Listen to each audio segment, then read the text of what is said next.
Hello friends, इस video में मैं आज आपके साथ चर्चा कर रहा हूँ आरती इंडस्ट्रीज लिमिटेड के फंडामेंटल व्यू के संदर्भ में।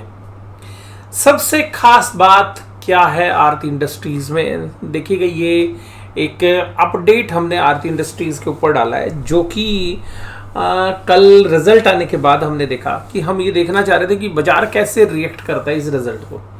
तो रिजल्ट के बाद भी इस शेष में जरा सी भी हलचल नहीं देखी गई, ना तो नेगेटिव ना पॉजिटिव। हालांकि अपने 52 वीक हाई से ये भी आधी कीमत के ऊपर बाजार में लगभग उपलब्ध है। तकरीबन 45% की गिरावट के बाद ये अपने हाई से अभी ट्रेड कर रहा है और 52 वीक लो है 445। अब आरती इंडस्ट्रीज एक केमिकल सेक्टर की एक बेहतरीन कंपनी और इस कंपनी ने बहुत बढ़िया वेल्थ अपने शोल्डर्स को क्रिएट करके दी है। इसमें से कुछ कंपनियां डीमर्ज भी हुई और भी हाल फिलहाल में आरती फार्मा लैब भी इसमें से डीमर्ज होकर एक नई कंपनी बनी। और हालांकि उसमें से कुछ हिस्सा कंपनी के प्रोमोटर ग्रुप की एक कंपनी थी आरती ऑर्गेनिक्स, उसका फिर नाम बदलकर वो कंपनी पिक्चर में लाई गई। हालांकि आरती इंडस्ट्रीज लिमिटेड के जो शेयरहोल्डर्स हैं उनको भी वो शेयर्स मिले और 4:1 की रेशियो में जिस दिन से वो शेयर अलग हुआ है ये शेयर्स कुछ खास कर भी नहीं पाया है। आप देखिएगा ये जो कंपनी है ये वास्तव में वैल्यू एडेड प्रोडक्ट्स के ऊपर जो है फोकस कर रही है। अगर हम इसके फ्यूचर आउटलुक की बात करें तो ये मानते हैं कि 40 से ज़्यादा प्रोडक्ट जो कि वैल्यू चेन के अंदर इनके पास हैं, मतलब ऐसे केमिकल्स जो कि स्पेशलिटी केमिकल की कैटेगरीज में आते हैं उनको फोकस कर रहे हैं। ईबीटा मार्जिन 25 से 30% ये एंटीसिपेट कर रहे हैं। कैपेक्स आने वाले समय में 2500 से 3000 करोड़ के आसपास है। 100 एकड़ से ज़्यादा ज़मीन के ऊपर जो है झगाड़िया के अंदर इन्होंने वहाँ पे डेवलपमेंट कर दी है। नॉर्मली कुछ पे क्लियरेंस मिल गई है और कुछ प्रोसेस में है और प्रोजेक्ट जो है ऑलरेडी वहाँ पे अंडरवे है। और जो मेजर फोकस है वो फार्मा के ऊपर और एग्रो केमिकल्स वाले जो केमिकल्स हैं उन्हीं के ऊपर है। अब ये कंपनी सप्लाई किनको करती है, तो सप्लायर जो है जो इनके क्लाइंट्स हैं उसमें दिग्गज कुछ कंपनी है जो आपने नाम भी सुने होंगे। तो BASF ये काफ़ी पॉपुलर मल्टीनेशनल कंपनी है।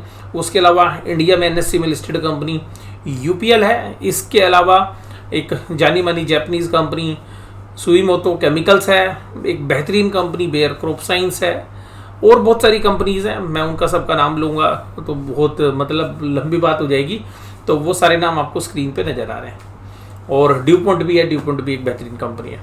अब अगर हम बात करें तो इस कंपनी की स्ट्रेटेजी क्या है, कंपनी कह रही है कि देखिए जी हमारी जो स्ट्रेटेजी है ना वो हमने ग्रोथ कैसे करनी है। देखो धंधा तो हम करेंगे लेकिन हमारी ग्रोथ स्ट्रेटेजी क्या है, हमने पार्टनरशिप करनी है विद ग्लोबल कंपनीज जिससे कॉन्ट्रैक्ट मैन्युफैक्चरिंग भी करेंगे और एक पार्टनरशिप बनाएंगे एक लॉन्ग टर्म बेसिस के ऊपर और कोलैबोरेट कर रहे हैं वर्ल्ड की लीडिंग केमिकल कंपनीज के साथ। दूसरा इनका न्यू प्रोडक्ट डेवलपमेंट्स कि हम इनोवेशंस के अंदर नए, क्योंकि केमिकल में देखिएगा बहुत अपार संभावनाएं रहती हैं। आप लाखों तरीके के केमिकल होते हैं, आप कौन सा केमिकल कहाँ पर यूज़ होगा, फिर उस केमिकल के अंदर जिसकी डिमांड रहने वाली है और जो वैल्यू चेन प्रोडक्ट्स हैं उनके ऊपर ये फोकस करेंगे। और तीसरा ऐसे सेक्टर के अंदर जहाँ पर कि पोल्यूशन ना हो और जो बायो से जो है जनरेट हो सके और जो सनराइज सेक्टर हो, जैसे कि ये बैटरी के जो केमिकल्स हैं उनके ऊपर फोकस कर रहे हैं। इलेक्ट्रॉनिक्स में जो लगने वाला सामान है उसके जो केमिकल्स हैं, new age materials, high and polymers, इनके ऊपर फोकस कर रहे हैं। आउटलुक क्या लगता है इनको, ये कह रहे हैं कि जो फाइनेंशियल ईयर 2024 है इसके 6 महीने तो भैया गए, ठीक है। ये तो धंधा रहा बिल्कुल मंदा। और धंधा क्या रहा जी, ये केमिकल कंपनीज में ना हुआ क्या है कि केमिकल की डिमांड हो गई कम, प्राइस भी हो गए कम और रॉ मटेरियल के प्राइस हुए नहीं कम। तो चौतरफा मार जो है सभी केमिकल कंपनीज को लग रही है और यहाँ पर बहुत सारे जो इन्वेस्टर्स हैं वो थोड़ा सा कंसर्न कर रहे हैं और एक क्वार्टर और शायद वेट करेंगे तो हो सकता है कि उस समय पर एक डी रेटिंग केमिकल कंपनीज के शेयर में हो जाए। मैं स्पेसिफिकली आरती इंडस्ट्रीज से रिलेटेड बात नहीं कर रहा हूँ, बट ये मोस्टली केमिकल कंपनी के साथ हो सकती है। अगर हालात 3 या 4 महीने में नहीं सुधरे तो जो एक्सपेंशन का ये प्लान कर रहे हैं ये दोबारा से होल्ड पे हो सकते हैं या ये खुद टेंशन में आ सकती हैं केमिकल कंपनीज। तो ये क्लोजली आपने ध्यान रखना है कि कंपनियां किस तरीके का एक्शन ले रही है। हालांकि ये कंपनी अभी कॉन्फिडेंट लग रही है, जो इनकी बॉडी लैंग्वेज है कि ये अपने जो प्रोजेक्ट है उनको करने वाले हैं। फाइनेंशियल ईयर 25 के अंदर भी ये कहते हैं Zone 4 to start gradually going on stream. तो ये अपना काम जो है जारी रखे हुए हैं। तो इन्होंने कोई ऐसा नहीं है, ये मानते हैं कि ठीक है सीजनल होता है और इस तरीके से थोड़े से चैलेंजेस हैं। और इनके एनसीबी कैपेसिटी जो वापी में स्पेशलिटी केमिकल में सितंबर 2024 तक जाके तैयार होगी। और एक्सपेंशन कम असेट्स अपग्रेडेशन जो है एसिड यूनिट का वापी में जो 2024 में करेंगे। ये expansion of ethylation and anti capabilities हैं, वो भी 2024 में है। Expansion of assets restorations sustainability initiative etcetera, तो कुछ अभी भी इनके पाइपलाइन में जो 2024 में है। और इसके बाद अगर हम बात करें तो देखिएगा company 2 state of the art इनके पास R&D सेंटर्स हैं गुजरात और महाराष्ट्र के अंदर। 250 से ज़्यादा इनके पास साइंटिस्ट और इंजीनियर काम करते हैं। 7 पेटेंट इन्होंने फाइल कर रखे हैं। 18,000 स्क्वायर फीट जो है इनके पास अल्ट्रा मॉडर्न सिंथेसिस लेबोरेटरी है, ये काफ़ी काम की होती है, यानी कि इसमें बहुत ज़बरदस्त तरीके की जो है रिसर्च ये करते हैं और काफ़ी प्रोडक्ट्स के अंदर है। तो बेसिकली ये स्पेशलिटी केमिकल कंपनी है। कभी ये बेसिक केमिकल कंपनी हुआ करती थी, लेकिन जब से राजेंद्र वी गोर्गी जी ने कमान संभाली है पिछले 10-12 साल से, इन्होंने बहुत ज़्यादा इनोवेशंस की हैं इस कंपनी में। अब बात करते हैं इसके फाइनेंशियल्स की। देखिएगा फाइनेंशियल्स क्या हुआ इस बार। फाइनेंशियल्स के अंदर हुआ क्या कि जो 1750 करोड़ की सेल थी वो 1550 करोड़ पे आके टिक गई, और उसमें भी जीएसटी था। तो जीएसटी अगर निकाले तो 1600 करोड़ से घटकर सेल 1400 करोड़ पर आ गई। तकरीबन 15% के आसपास की सेल घटना किसी भी बिजनेस के लिए अच्छा तो नहीं माना जाता।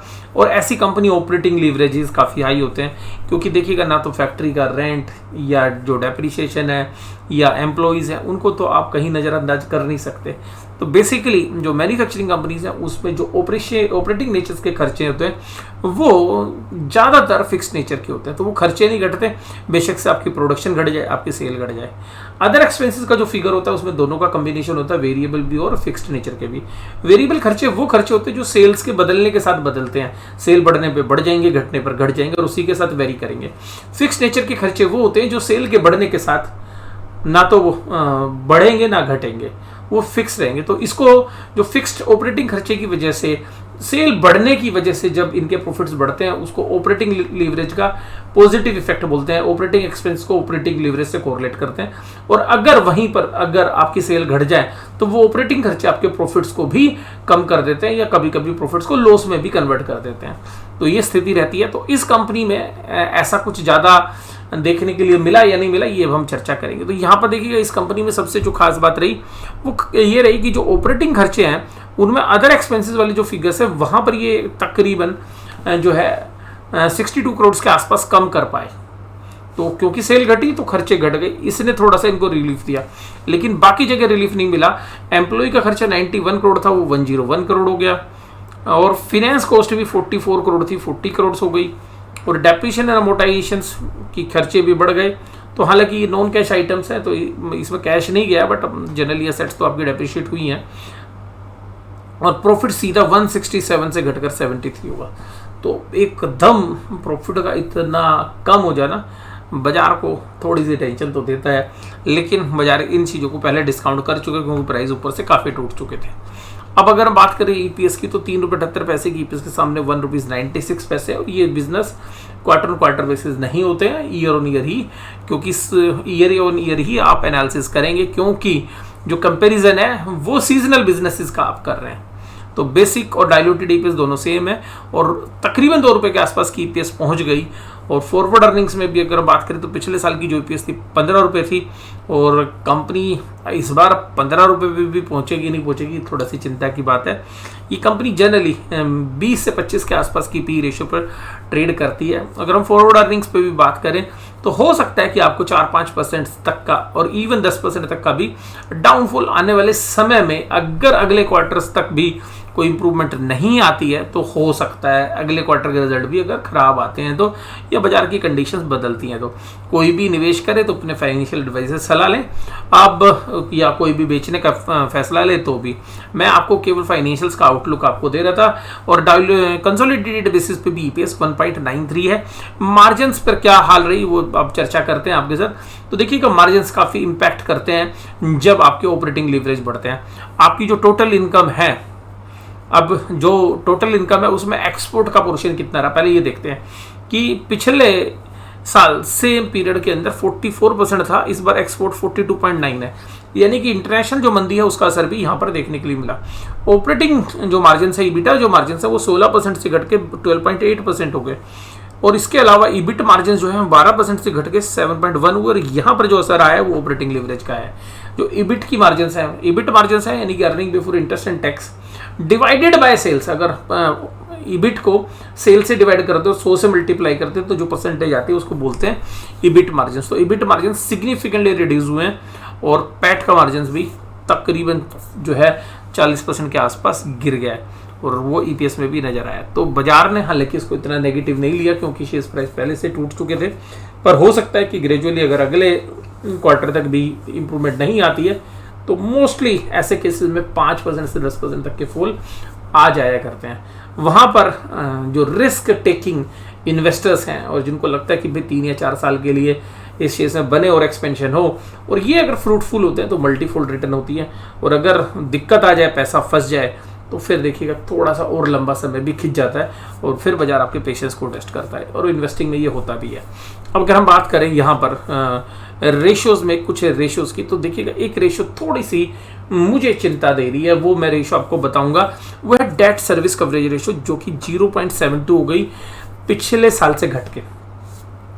इसका मतलब है कि जो पैसा आपने देना है इस साल लोन के रूप में और ब्याज के रूप में, उसके सामने आपके पास कितना कैश फ्लो आया है, तो वो जो कैश फ्लो आया है वो 0.72 है इस बार। इसका मतलब है कि यहाँ पे थोड़ी सी चिंता बनती है सोल्वेंसी के फ्रंट पे, यानी कि पैसा रीपे करने की कैपेसिटी। और दूसरी बात है कि अगर कंपनी को किसी फर्दर काम के लिए पैसा चाहिए, वर्किंग कैपिटल लोन चाहिए या कोई और फर्दर एक्सपेंशन के लिए लोन चाहिए, तो कंपनी के लिए थोड़ी सी चिंता वाली बात हो जाएगी, क्योंकि अगर डिमांड रही स्लो, अगर एक साल अगर मान लीजिएगा, अगर अभी तो कंपनी 6 महीने कह रही है, 3 महीने कह रही है और अगले 6 महीने में कह रही है कि ठीक हो जाएगी, यानी कि सेकंड हाफ में, लेकिन अगर मान लीजिएगा ये 1 से 1.5 साल चल जाए, देखो बहुत बुरा सीन होता है ऐसा 1 से 1.5 साल, यानी कि अगर पूरे वर्ल्ड में रिसेशन चलती है तब ऐसा हो सकता है। तो अगर 1 से 1.5 साल अगर ऐसी मंदी चले, तो उस परिस्थिति में क्या होगी कि आपने जो पैसे डाल दिए वो आपको कमा के नहीं दे रहे, और आपने जो पैसा ब्याज पे उठा रखा है उसका ब्याज भी देना और उसकी किस्त भी देनी है, तो वो एक टेंशन की बात हो जाती है उस केस में, जब अगर डिमांड पिकअप ना करे अगले 1 से 1.5 साल के अंदर। लेकिन वहीं पर आपको अगर शेयर का भाव मिल गया नीचे, और उसके बाद जो इन्होंने प्रोडक्शन की है वो अगले 6 महीने बाद आपको प्राइस भी बढ़ जाए, डिमांड भी बढ़ जाए, तो फिर क्या होता है, फिर वही शेयर आपको मल्टीफोल्ड रिटर्न दे देता है। तो यही है हमारा लर्निंग का पर्पस कि भाई किस तरीके से एक शेयर अच्छा भी कर देता है, खराब भी कर देता है। अगर उसने पहले खराब कर रखा है और बाद में इंप्रूवमेंट नहीं होती है, तो वो और भी खराब कर सकता है, वो शेयर और भी टूट सकता है। लेकिन अगर वहीं से इंप्रूवमेंट आती है, तो वो जो मार्केट की कंडीशंस है, जब उनकी डिमांड बढ़ जाए और जो उन्होंने एक्सपेंशन किया है वो सब फ्रूटफुल होते हैं, तो फिर इसको बोलते हैं फाइनेंशियल लीवरेज, यानी कि जो कर्जे का पैसा है उसका बड़ा पॉजिटिव बेनिफिट आता है। अगर आपकी डिमांड बढ़ जाए, सेल बढ़ जाए, तो आपके प्रॉफिट मल्टीफोल्ड हो जाते हैं, 2 गुना 3 गुना हो जाते हैं, और वो फिर शेयर प्राइस भी उसी रेशियो में रिफ्लेक्ट करते हैं। लेकिन अगर वो नहीं हो पाए तो फिर वो चैलेंजेस हो जाते हैं। तो इसलिए डेट सर्विस कवरेज रेशियो काफ़ी काम की रेशियो है। इसको हालांकि डेट के साथ जो है कोरिलेट करना चाहिए। नेट डेट की जो पोजीशंस हैं वो हालांकि थोड़ी सी कंफर्टेबल है, पहले के मुकाबले में नेट डेट 0.61 से घटकर जो है 0.56 हुआ है। तो नेट डेट इक्विटी रेशियो 0.56 है, तो आधी 0.60 के आसपास है। तो ये नॉर्मल है। अगर देखिएगा आपका धंधा सही तरीके से चल रहा है, कोई दिक्कत नहीं होती 0.56 में। लेकिन अगर आपका धंधा रुक गया 2 साल 1.5 साल, आप कैश फ्लो जनरेट नहीं कर पाए, तो फिर क्या है, आप आगे की ग्रोथ को रोक देते हो, क्योंकि जो आपने प्लान किए हैं अगर वो सक्सेसफुल नहीं हुए तो वहां पैसा फंस गया, और फिर आप कंपनी क्या करेगी, उस पैसे को निकाल के जल्दी से जल्दी डेट रीपे करने की कोशिश करेगी।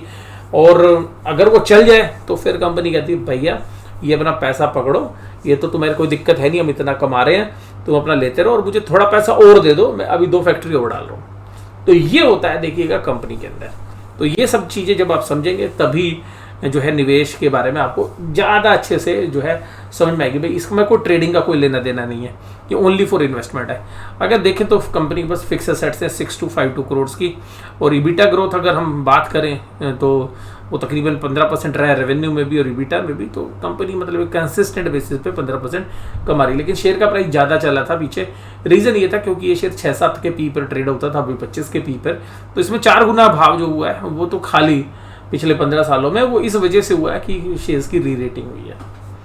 और मुझे लगता है कि इनके पास प्लांट की कैपेसिटी कोई दिक्कत नहीं है। 16 मैन्युफैक्चरिंग प्लांट्स हैं, 5 पावर प्लांट भी है, 60 कंट्री में एक्सपोर्ट करते हैं, 6000 से ज़्यादा एम्प्लॉई हैं, 0 लिक्विड डिस्चार्ज प्लांट्स यानी कि पोल्यूशन का भी ये मैनेज कर लेते हैं, 100 से ज़्यादा प्रोडक्ट हैं, 1100 डोमेस्टिक और ग्लोबल कस्टमर्स हैं, तो प्रेजेंस बड़ी ज़बरदस्त है।